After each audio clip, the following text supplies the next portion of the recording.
Welcome everyone to the second Silver Room of the year. I am so excited to have two astounding poets with us this month, Sarina Michel and Micah Tasaka, who are also both part of our MFA's online program. And the work that they are doing, listeners, get ready. My name is Julie Elise Landry, and Sarina will be our first reader, then Micah. And afterward, I will pester them each with questions. Our team's platform seems not to allow the Q&A in these broadcasts, but if you find differently, we'd love to see your questions too. That said, Sarina and Micah, are y'all ready to get started? Awesome. Sarina Michel writes about isolation, control, and religious manipulation, irreverently and somehow delightfully. She is the owner of a small independent bookstore in her town. She is a book advocate. She believes reading in community is world-changing. Sarina, please take us away. Thank you, Julie. Birth guzzle. When she is born, I die in pain. I baptize my body in the sacred lochia of my brutalized body. Where do I end? Where does she begin? What purpose has pain? It consecrates me. In birth, I sacrificed my body. I am empty, evacuated, my organs expelled, hidden under ribs in my raw, demoralized body. Her absence conceives a convoluted river of grief and relief. The pain contracts my sensualized body. Once, she belonged to me. In me, she was made of me. My cells, her cells. My breath, hers too. We, one harmonized body. Purple and crying, she moves on my chest. She flails, she twists, and I recognize the turn of her flesh, her excised body. My daughter begins at the end of who I used to be. Mi amor, we began in grief. We are one abscised body.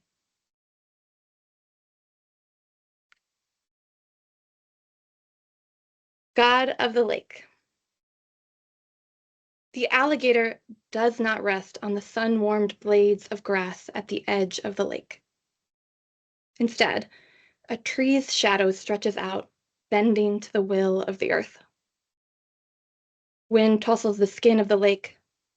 The sky is blue, but the fish do not know it. They know only ripples and raindrops, shadows and light, and the alligator's blade drifting at the ceiling of consciousness. Nose, eyes, the line of her back and the tip of her tail split the surface. She sinks to the bottom of the lake, scrapes her claws along the murk. The turtle passes by, imperturbable.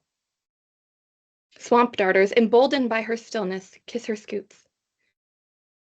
They do not know their smallness, nor the vast expanse of air, earth and sky above them, nor the boundaries of the atmosphere, nor the magnitude of a boundless space, nor of a God without scale.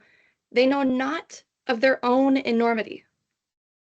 Only the black back of the alligator, a sweet mineral kiss, and the force of heaven pressing down, the wind flattening the water.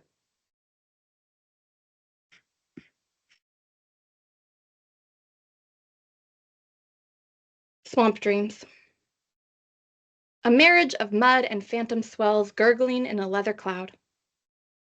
The frog, wavering through the lake, cuts the blue, searching for her mate under vaulted sky. The fisherman beats a drum, pole abandon.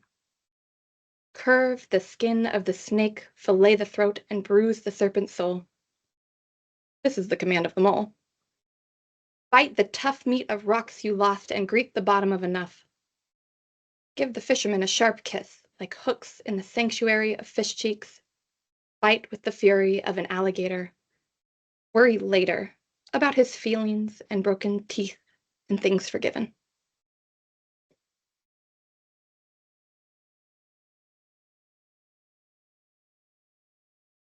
Salvation. Sure, there's church, But then there's the sit-go on the corner of Woodlawn and Main, with a Eucharist of packaged goods boasting life years past expiration and beer the flavor of the aluminum can. And the three men with red-rimmed eyes who maintain the glass case of bongs with the sign, "For tobacco use only." Mia Moore is crying in my arms, and my son stares at a man with acrylic white skin who tells my daughter in Spanish that she is beautiful. Outside, his chihuahua stands guard, her belly swollen and nipples like the heads of a sprinkler. Am I wrong to see Madonna, Gabriel, and the Crucified Three? They are half dead already, and so am I, probably.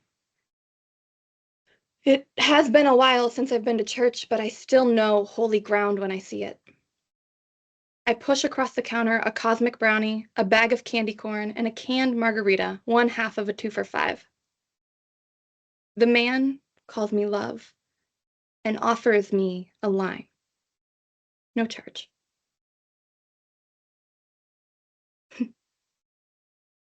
Thank you so much, Sarina. We are going to have, I think, some really good discussions about those poems before long. But next up, we have Micah Tasaka. Micah Tasaka is a queer, non-binary poet, artist, and Reiki master from Colton, California. They are author of Expansions from Jamii Publishing in 2017. Currently, Micah works for RPYA as the director of the Wellness Center, an LGBTQ plus youth drop-in space in San Bernardino, California, and is an MFA candidate in poetry at the University of New Orleans. They are also the brand new associate poetry editor of Bayou Magazine. Congratulations, Micah. Thank you. Thank you so much, Julie. Very happy to be here. This is called Tips on Surviving Motherland. Give yourself permission to sweat, to cry. Befriend water. Swallow rain. Jump into waves. Become flower. Inhale starlight. Ingest sun with mouth open. Allow each particle to dance inside lungs before exhale, before judgment. Each misunderstanding upon tongue tips will become language, will soon become language. Give yourself permission to speak. Speak with honesty. Each syllable, like honey, awkwardly drips down throat. Give yourself permission to crumble, to become mud over and over. Embrace typhoon and water and wind and shaking walls. Give yourself permission to break open. Give yourself permission to survive. So this is called A Lost Thing, and the end of this poem was written when I was at the Hiroshima Atomic Bomb Museum at the place where the bomb made contact with the earth. It's called the Hypo Center, and they have like a memorial over it. And I was so overwhelmed. And so, of course, as a poet, I wrote a poem. But this is called The Lost Thing. It's for my grandpa. Half my body dropped a bomb on the other half my body. And parts of me are still dying in the aftermath. 3 generations later, my skin peels off, then regrows every night. I cover my bed in roses and say a prayer for every dying cell. I'm a lost thing, still cleaning up the mess left from a diaspora I didn't ask for, the one that granted me an existence that feels as if it's expiring every day, that I live in half a body that thinks it remembers the feeling of. What is home when I am rain, tossed by wind, showered on some dry patch of dirt that will never bear any memory? My grandpa finally told stories of the farm on his deathbed. The harvest was good, and the air was full of orange blossoms and cicada screech, and he ate mochi with his fingers and never spoke of an ocean that swallows the path back to home. While I'm drowning with the weight of knowing that my country dropped a bomb on the other half of my country, and I stand on an ocean trying to remember the sound of my own name. So these next few are related. they are about the very first typhoon I ever experienced in my life. I'm from California, so like we don't have that here. And I was living in the Japanese countryside as a middle school English teacher. I was one of 2 foreigners in the entire town, so like everyone would stare at me at the grocery store, you know, like that type of deal. And I had only been in the country for a few weeks when Typhoon Jebi rolled through, and it was like this massive, massive typhoon. And me as a little Californian had no idea what to do. So this is called Uprooted. I was in Mihama Fukui for only 5 weeks when Jebi hit. 180-mile-per-hour winds. In California, we don't have typhoons. They canceled school, sent the students home. The teachers stayed. One of my fellow teachers said that I should expect the power to go out. I didn't realize until that moment that the toilets in the school use electricity to flush. I had walked to work, and one teacher offered me a ride home. As we left the school, I stared at the giant anemometer outside the tennis court. It spun out of control, and I was certain it would fly off and crush my nearby house. The teacher dropped me off at the front door and muttered a Japanglish, "Bye-bye, good luck." Inside my apartment, the electricity was already off. I lit candles with no idea what to expect. The walls shook with each gust of wind. The eerie howling crept into me slowly. I sat on the floor, listened to the rain pelting the window. What does it feel like to be ripped from earth, slingshot into sky, like leaves fluttering endlessly in wind tunnel? Fingers to floor, hoping to grab something sturdy, just in case. Stare at tree near window, waiting to uproot. I uproot all night, toss, turn, no calls, text. California sleeps, silence. Stare at hollow of my shadow dance, candlelight. Pry my fingers into theirs. Will make it, I think. The next 3 poems are erasures. I'm going to read them just like straight through, but the first one is titled Every Storm is a Poem and. The second one is The Wind, and the final one is What I Offer the Sky. So every storm is a poem and. Suddenly I am no one, covered in dirt, leeching the brittle roots of grasses as if I never had a decent meal. I come before an altar of bones and pay it my fears, but here, the wind does not care which house is my home. It concaves the walls regardless of where I'm from or what claim I have to a people who do not recognize my blood as ancestry, a people who would negate my name hanging from the tree that has barely offered any fruit. I tear the trunk from the earth altogether, send my body flying through the sky in search of a place much warmer than this. I howl in the spaces between my grandmother's hugs and the cold shoulders of her mother's people, who say I am no child of theirs, who say the storm can have me. They leave me against a typhoon that will never care to know me, a typhoon to which nothing is solid, a typhoon that commits erasure as it passes, the wind. The wind concaves the tree that I am of as it passes, but I offer the sky. I am dirt, brittle roots, and my home. I claim my blood as the sky, my grandmother's hugs, and a storm against erasure. I am a storm against erasure. I am a storm against erasure. All right, last one is called The Living, on learning an ancestral language for the first time. And yeah, thank you so much, Julie, for putting this on. I know how much work readings are to put together, so thank you for your time and effort to showcase all of us. So appreciate you. And thank you, Sarina, that was beautiful. The Living. On tongue tips, a sloshing of liquid, not quite yet water drips. A languid body still hoping to form each sound of a river, as clearly as if it always knew. the language buried underneath the shore, licking up an entire ocean, filling itself with salt and sand and fish, and still searching to fill the ache of hunger. For the old bones that never told a story while living, the living retrace their steps, sleep in fields ready to blossom and full of roots, hiding underneath soil, waiting to be churned by mouths longing to taste them. The living lips burst at the seams and feast on every syllable, slurp phonemes until they are babbling, spilling over, and just might remember a word or two with a slimy tongue that slithers easily into sentence as if it always knew where it came from. Thank you so much. Micah, I am so excited to discuss your work, but I am going to cool my jets and let you have a break after that reading. Plus, I don't think I can wait any longer to chat with you, Sarina. I am going to start by quoting right from your bio here that you are writing about religious manipulation in some of these poems.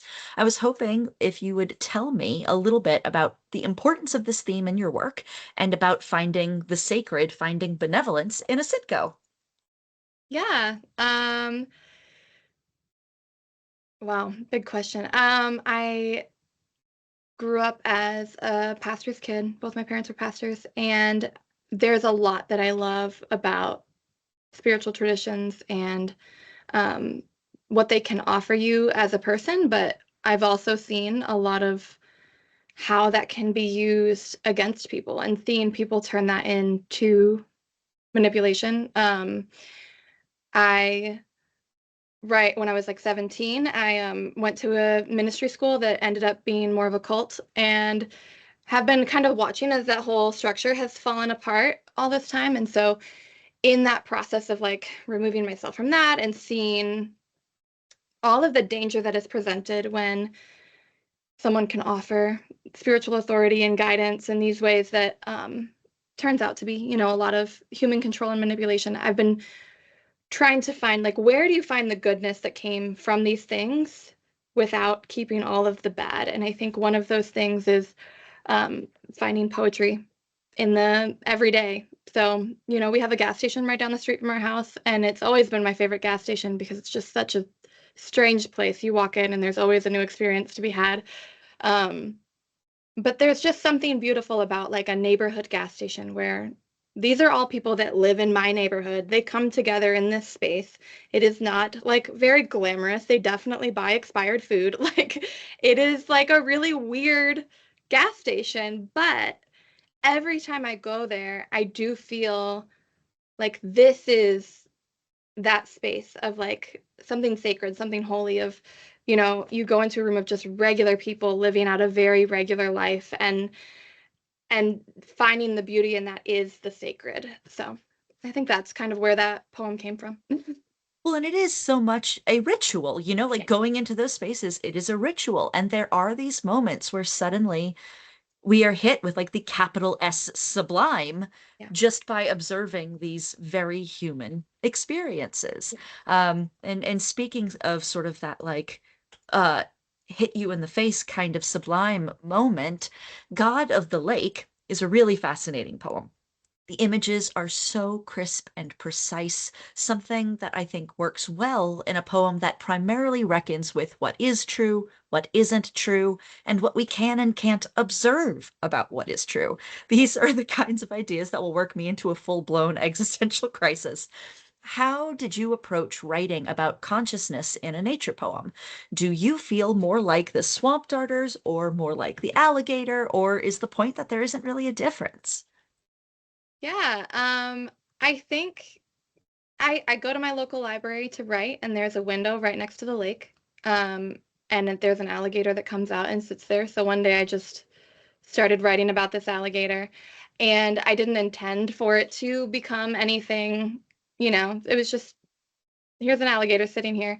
But I am captivated by the idea of like how little we know. And a part of the poem that I had cut out that fascinated me before was like recognizing that the swamp darters, even though they're so small, they're so much bigger than even smaller things. And so really you only have your context from which to view the world and to put everything in. And I think especially in in the space that we are all living in, where like you have your context reinforced over and over and over again, it's very hard to see beyond that. So I'm not sure, I think at times anybody could be the alligator, anybody could be the swamp darter, because it depends on your context. If the story is written about the alligator thinking about the people in the building next to them, totally different poem versus the swamp darters.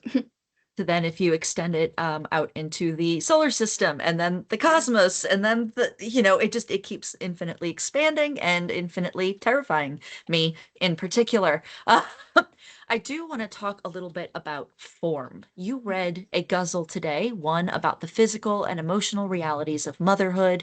What made you pick the guzzle? Did this begin in other forms or go through lots of revision? What felt right about this form for this poem? I think I was just trying out a form. I had never tried a guzzle before, and I was like, okay, I want to do this. And, looking at the form, you have to repeat the same word over and over and over again. And I was like, where can we go with that? What word could I repeat over? And I thought the embodiment of birth and motherhood is, something that is like very conscious. I don't think I ever felt like I lived in my body until, giving birth, having a child. Like, this forces you to realize, like, I'm in my body.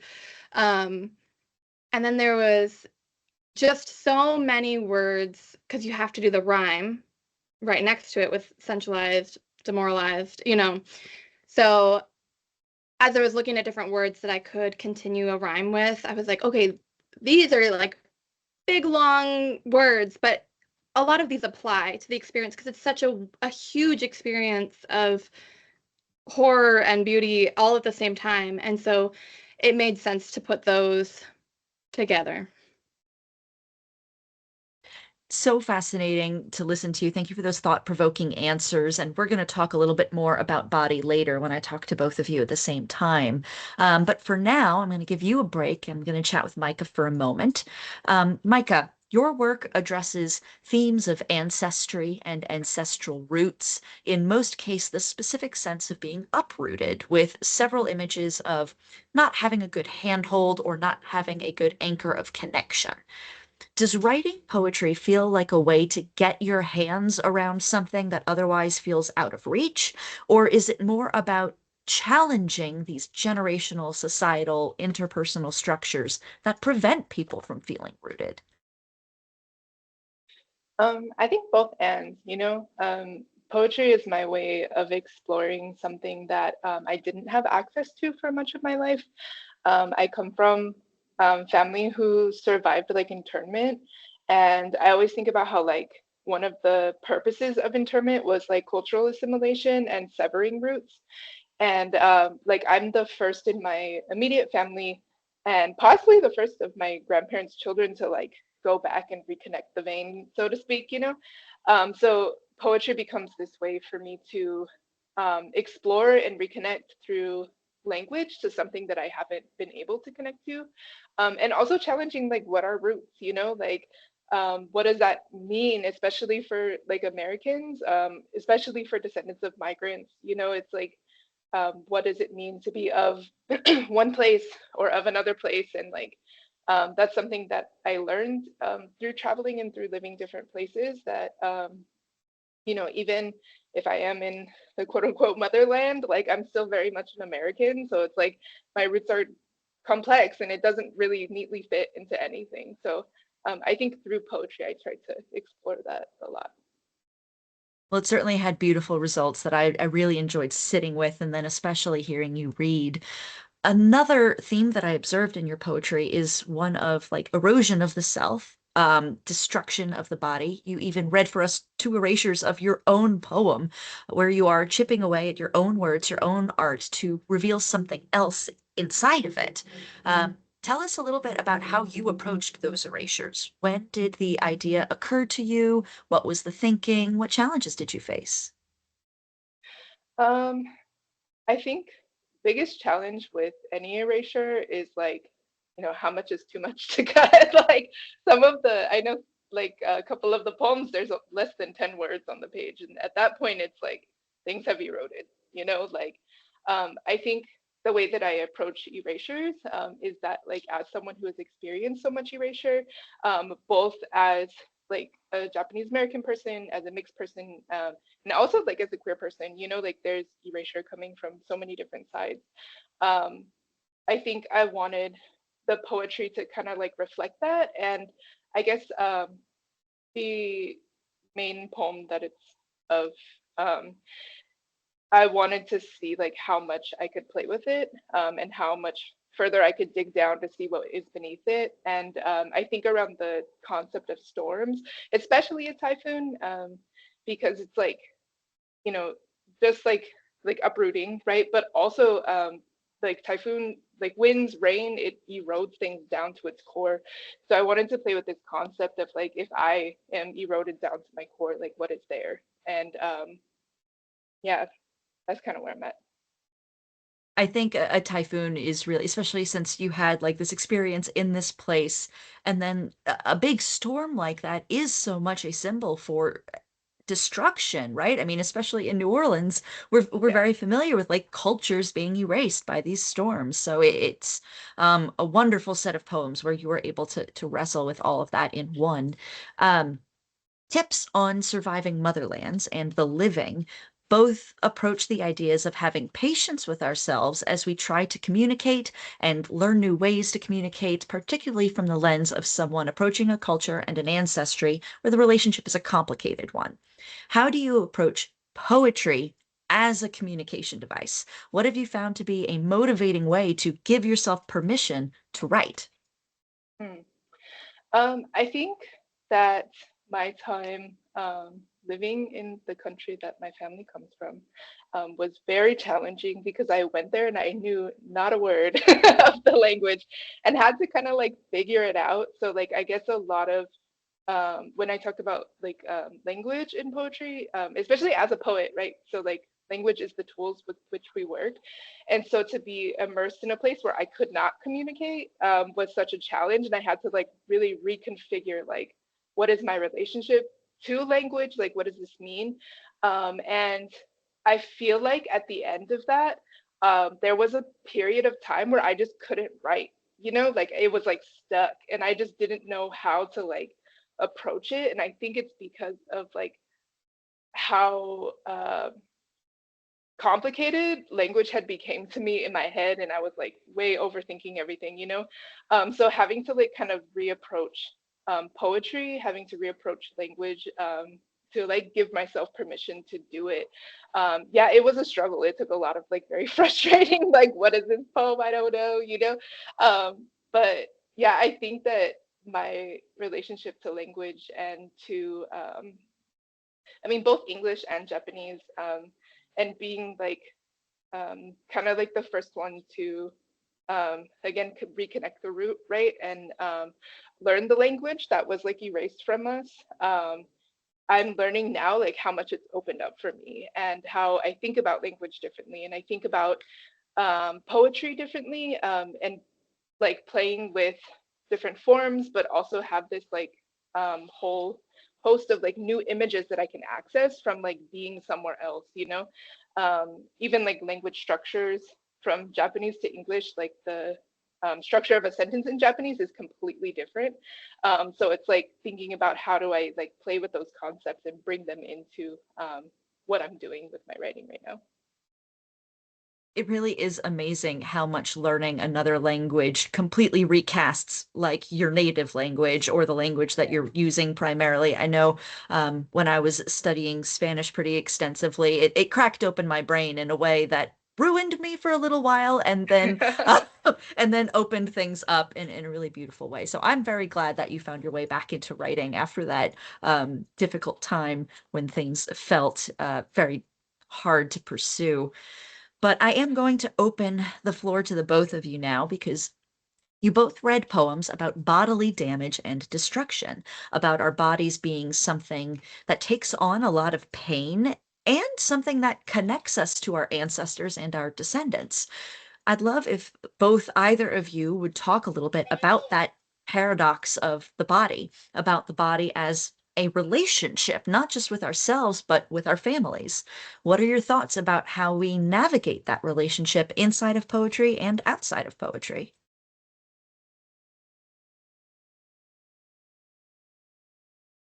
Yeah.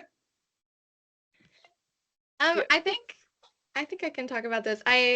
One of the things I learned, I have two kids, and while I was pregnant with the first one, I learned that the mother, when forming the baby, never loses their cells, and it's the only time in human existence that you gain more cells in your body. And so having a child, impacts like your genetic structure. And I think about that often. When you look at families coming down, genograms, all of that stuff where you're like, look at these traits coming from this person. And we see it with like, what is it?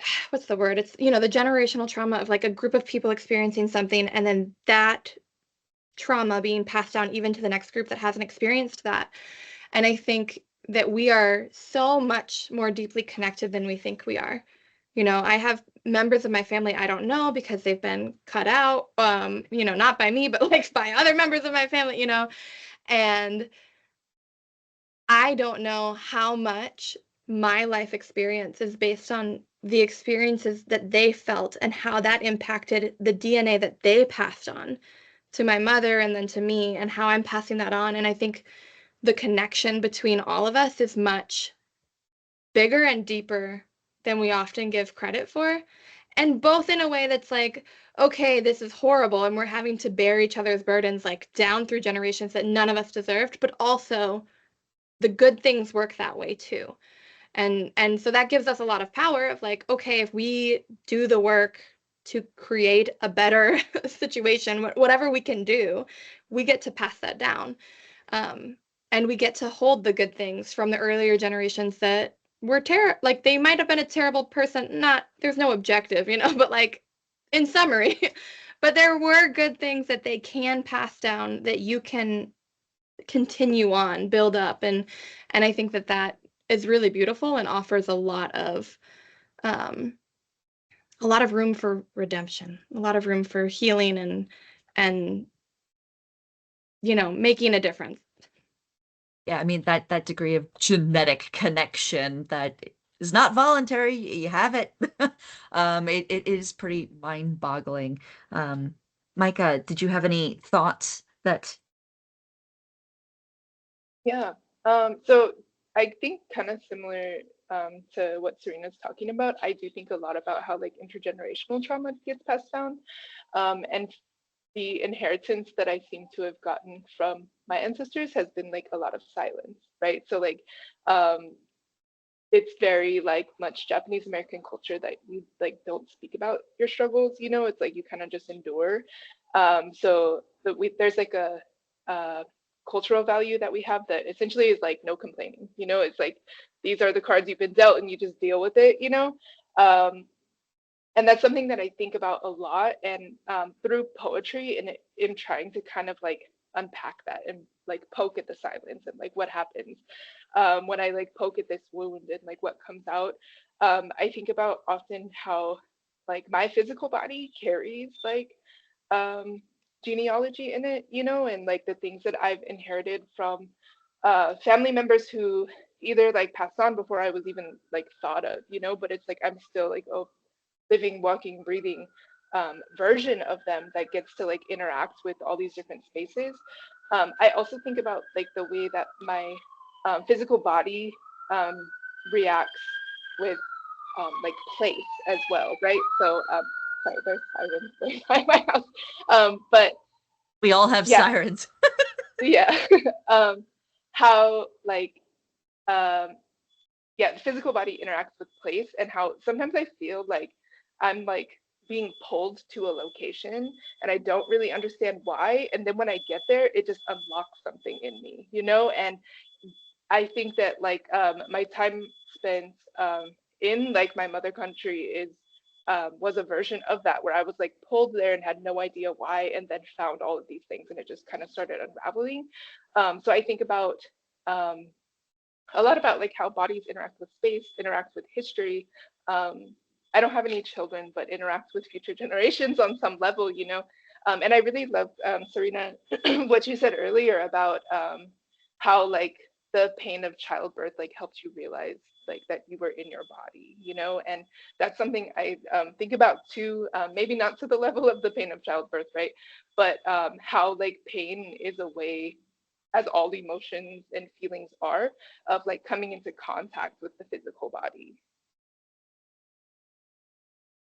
It's very much that idea of like when we feel something is when we're aware of ourselves most, whether that's physical, emotional, or even just like unexplainable, like those moments where you feel something suddenly, whether it's walking in a sitco or going back to an ancestral land.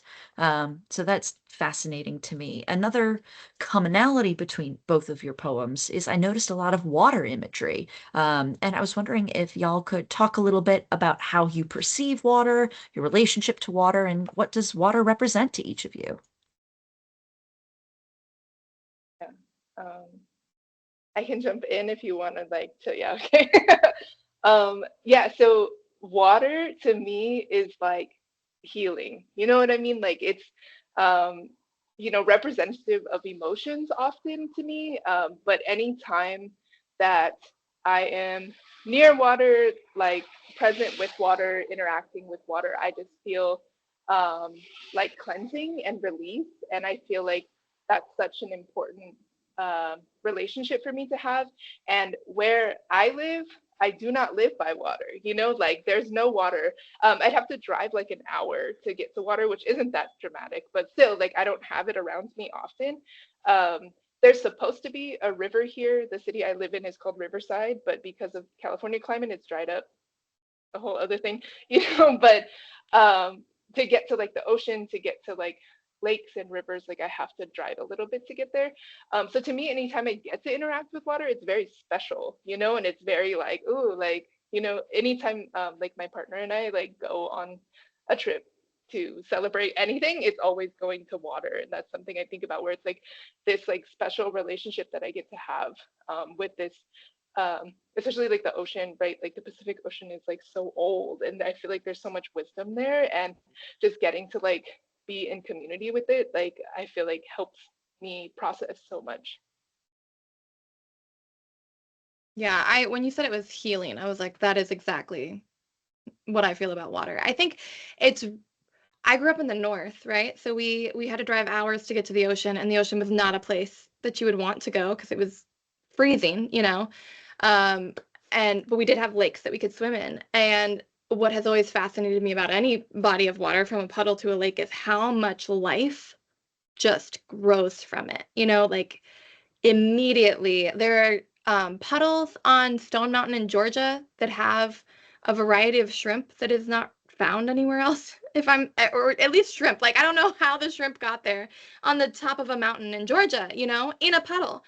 But wherever water is, life happens. And I think that it's fascinating to just like use that as a metaphor for an even more expansive world, expansive life. I think it's it's crazy when you're in water to realize like you just think you're swimming, but like this is someone's entire world and home here. They live and die and generations exist here.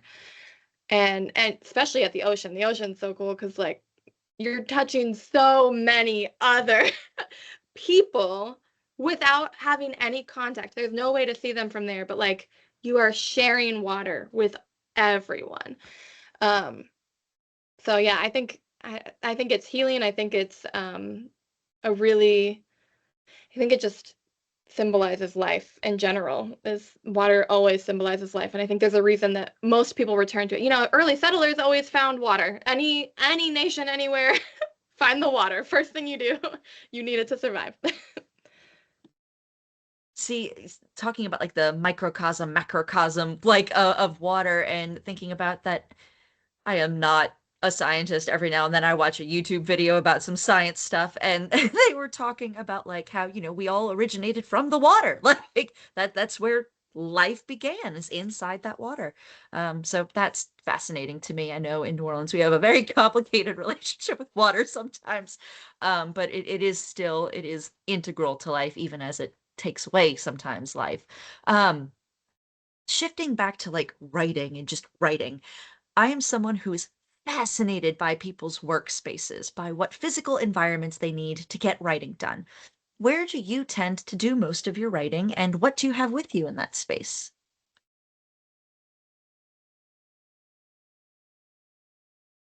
Okay. I have been looking for a writing desk for many, many years and could not find anything that worked for me.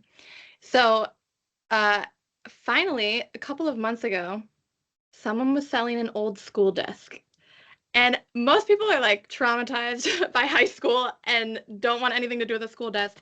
But as soon as I saw it, I was like, this is perfect because all of my original writing was done in math class in one of these desks. You know, the kind with like the wood that reaches out and the metal bars and you can't move and you're uncomfortable. And it's got a little basket underneath for all your writing materials. So that is like my peak writing space now. And I can move it anywhere. If I want to sit outside, my whole desk and chair goes with me outside. If I want it in my room or the living room, I can write anywhere. But all of the memory of me in high school, like hating everything about my life and writing poetry in my like in the margins of every book, that comes back to me when I'm writing. I don't think I have really needed anything else with me. I mean, pen, notebook, I have books accessible everywhere. I have, different types of pens, all of that, but really just that desk, access to natural light, but that's it. On a personal level, Sarina, I need a photo of this desk. I need it. It's going to be my last silver room requirement. I must see a photo of this desk. That sounds amazing. I also remember like passing time just writing stuff in notebooks in those desks. And I did hate high school, but I loved those desks. So that's wonderful. What about you, Micah? Um, so I have like a few different things. Like I do prefer writing first drafts by hand rather than like on computer or anything. And then later shifting to computer. I really like really dramatic journals, like some of my favorite journals are like, covered in glitter and like all of these different things, like very, I don't know, I just like dramatic things. So um yeah, I usually write in some kind of over the top journal. And lately, what it's been like, I'm fortunate to live alone. And so my living room is kind of like my workspace where I am right now. I do have like a desk that I use also for work and stuff, but usually it's just like finding a little cozy spot and writing. But something that I've been doing recently is kind of trying to like ritualize the practice a little bit more. So I'll like, light a candle, burn some incense, maybe put on like some, I listen to a lot of like binaural beat videos on YouTube, which it gives, if you don't know, it like gives sounds that like pass from in and out of the ear, and it's supposed to like activate different parts of your brain. I don't know. Yeah, I'm very into that. So I'll have like that in the background sometimes, and you can find them for different things like focus or like if I'm doing work on like ancestry poems, there's also like ancestral activation. I don't know. I'm a little woo woo like that, but yeah, I'm very into like kind of like setting the space so it becomes something like ritualized that I can return to. And that seems to have been like working fairly well lately. Sometimes it's like I'll just be walking around and I'm like, oh my God, I gotta write this down. So like notes apps are great for me. But yeah, if I'm like taking time and space, I hear you too on the natural light, Sarina. Like I'm very into natural light too. So I have a lot of windows in this room, so it's really nice to like be able to like see out. Yeah. Thank y'all both for sharing so much. To my own disappointment, I do think we need to finish up, but I know I am like buzzing with inspiration. Sarina and Micah, thank y'all so much for stepping into the spotlight today. I know I am the better for it. And thank you to our guests, to our future YouTube viewers for spending the time today with writers and with poetry. Our next Silver Room will be on Sunday, November 2nd, with author Sunny Gray and poet Joby Meyer, two writers in their first semester of our program. I'm really excited to show y'all what they can do. Until then, we'll see y'all out there on the silver screen. Thank you so much for joining us.